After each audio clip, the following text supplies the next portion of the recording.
स्वागत आपका के सीखो ज्ञान गंगा में। और हमारा टॉपिक जो चल रहा था वो था कॉस्ट इन शॉर्ट पीरियड। और उसमें टोटल कॉस्ट को लास्ट चैप्टर में डिस्कस कर लिया था, लास्ट टॉपिक में क्लियर कर लिया था।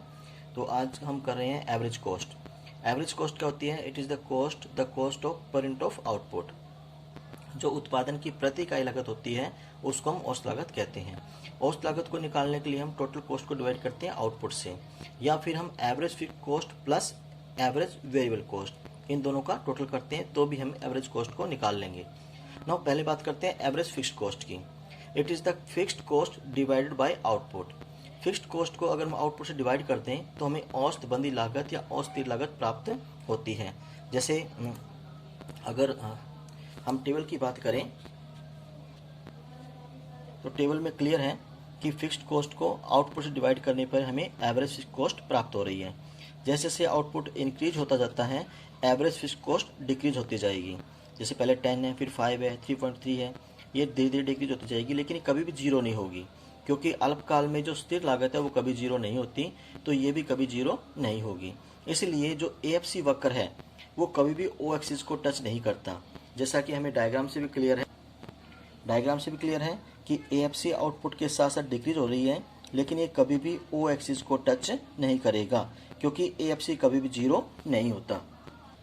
नाउ इसके बाद बात करते हैं एवरेज वेरिएबल कॉस्ट की, औसत परिवर्तनशील लागत की। परिवर्तनशील लागत को यदि हम आउटपुट से डिवाइड करते हैं तो हमें ABC प्राप्त होती है। ABC को हम बोलते हैं औसत variable cost, average variable cost. जैसे कि टेबल से क्लियर है कि वेरिएबल कॉस्ट को आउटपुट से डिवाइड करने पे हमें AFC प्राप्त हो रहा है। जो ABC है वो आउटपुट के साथ साथ पहले डिक्रीज होता जाएगा, फिर अपने मिनिमम पॉइंट पे पहुंचेगा और उसके बाद इंक्रीजिंग स्टार्ट कर देगा। अर्थात जो ABC वक्र है वो ऑलमोस्ट यू शेप का होता है। डायग्राम में ये बात क्लियर है। ये हमारी ABC वक्र है। जैसे से आउटपुट इंक्रीज हो रहा है पहले ये डिक्रीज कर रहा है, फिर मिनिमम पॉइंट और उसके बाद इंक्रीजिंग पोर्शन। तो ABC जो है वो ऑलमोस्ट यू शेप का होता है। अब हम जानते हैं कि जो AC है वो ABC और AFC का जोड़ होती है, तो इन दोनों के जोड़ के द्वारा हमने AC को कैलकुलेट किया है। अब AC और ABC के बीच में जो ये गैप है ये धीरे धीरे कम होता जाएगा। क्यों कम होता जाएगा? क्योंकि इन दोनों का जो गैप है वो AFC के बराबर होता है और AFC धीरे धीरे डिक्रीज कर रहा है, तो ये गैप भी डिक्रीज होता जाएगा। लेकिन AC और ABC कभी भी एक दूसरे को टच नहीं करेंगे। क्यों नहीं करेंगे? क्योंकि AFC कभी भी जीरो नहीं होगा। जब ये जीरो नहीं होगा तो एक दूसरे को टच भी नहीं करेंगे। नाउ इसके बाद बात आती है कि जो हमारा AC है वो यू शेप के होता है। ये यू शेप है हमारा, ये यू शेप के होता है। ये क्वेश्चन आता है कई बार। तो AC यू शेप के दो रीजन है कि AC जो होता है वो सम टोटल होता है AFC और ABC का। ये बात हमने यहाँ डिस्कस कर ली कि स्टार्टिंग में AFC भी डिक्रीज करता है, ABC भी डिक्रीज करता है, तो AC भी डिक्रीज करेगा। उसके बाद ABC इंक्रीज करना शुरू करता है, तो इसकी जो डिक्रीजिंग रेट है AFC की वो ABC की इंक्रीजिंग रेट से कम होती है। तो नेट सेल में AC भी क्या करेगा? इंक्रीज करना शुरू कर देगा। जैसे कि हमें टेबल से ये बात हमें टेबल से क्लियर होती है। AFC देखो डिक्रीज कर रहा है, 6 यूनिट पे आकर के ये 1.6 डिक्रीज हुआ, ये 6.3, फिर ये 1.4 डिक्रीज हुआ, यानी 0.2 डिक्रीज हुआ, लेकिन यहाँ पे 0.2 इंक्रीज हुआ। ये फिर 0.2 डिक्रीज हुआ, लेकिन ये क्या हुआ? देखो ज़्यादा इंक्रीज हुआ। यहाँ पर अगर हम बात करें तो 1.4 इंक्रीज हो रहा है यहाँ पर। तो ऑलमोस्ट नेट सेल में AC क्या हो जाएगा? इंक्रीज करना शुरू करेगा। नाउ सेकंड पॉइंट आता है लॉ ऑफ वेरिएबल प्रोपोर्शन, परिवर्तनशील अनुपातों का नियम। इसमें हम बात कर चुके हैं पहले कि अल्पकाल में जब एक उत्पादक अपने उत्पादन को बढ़ाता है एक साधन को स्थिर रखते हुए और दूसरे साधन को इंक्रीज करते हुए, तो स्टार्टिंग में जो उसका औसत उत्पादन है वो बढ़ता है तो औसत लागत घटेगी। फिर औसत उत्पादन जब मैक्सिमम होगा तो औसत लागत मिनिमम हो जाएगी।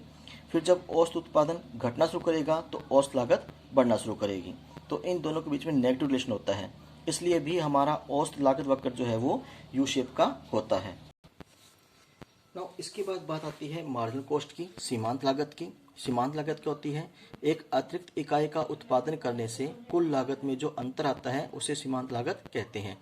Change in total cost upon change in output. इसी प्रकार से MCN is equal to TCN minus 1। जैसे मान लीजिए आउटपुट 1 यूनिट का हुआ, टोटल कॉस्ट 10 रुपये है, आउटपुट फिर दूसरी इकाई का किया गया, टोटल कॉस्ट हो गई 20 रुपये। तो एक एडिशनल बनाने पे टोटल कॉस्ट डिफरेंस आया 10 का, तो ये 10 क्या होगी, मार्जिनल कॉस्ट होगी।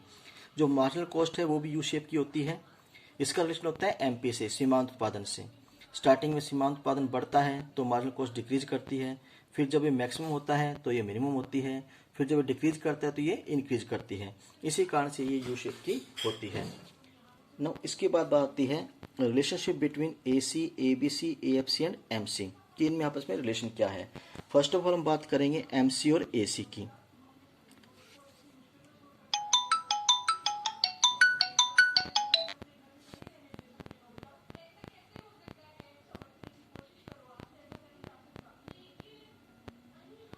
फर्स्ट ऑफ ऑल बात करेंगे MC और AC की। स्टार्टिंग में जब MC डिक्रीज करता है तो AC भी डिक्रीज करता है, लेकिन MC की डिक्रीजिंग रेट AC की डिक्रीजिंग रेट से ज़्यादा होती है, इसलिए AC ज़्यादा होगा MC से। इसके बाद जब MC इंक्रीज करना शुरू करता है तो AC अभी भी डिक्रीज कर रहा होता है। जब AC मिनिमम पॉइंट पे होता है तो MC उसको वहाँ इंटरसेक्ट करता है, काटता है, और इस पॉइंट पे दोनों बराबर होते हैं। उसके बाद जब AC इंक्रीज करना शुरू करता है तो MC भी इंक्रीज कर रहा होता है, लेकिन MC की इंक्रीजिंग रेट, बढ़ने की दर, AC की बढ़ने की दर से ज़्यादा होती है, इसलिए MC अब ज़्यादा होगा AC से।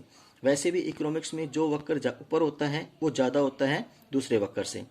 नाउ अब बात करते हैं MC और ABC की। MC और ABC में सेम वही रिलेशन है जो MC का AC के साथ है। देखिए पहले जब ABC डिक्रीज कर रहा है तो MC भी डिक्रीज कर रहा है। इसका मिनिमम पॉइंट इसके मिनिमम पॉइंट से पहले आता है। फिर जब ABC मिनिमम होता है तो MC उसको वहाँ कट करता है और दोनों बराबर होते हैं। फिर जब ABC इंक्रीज करता है तो MC भी इंक्रीज कर रहा होता है। नाउ MC अब ज़्यादा होता है ABC से। नाउ लास्ट बात आती है AC और ABC की।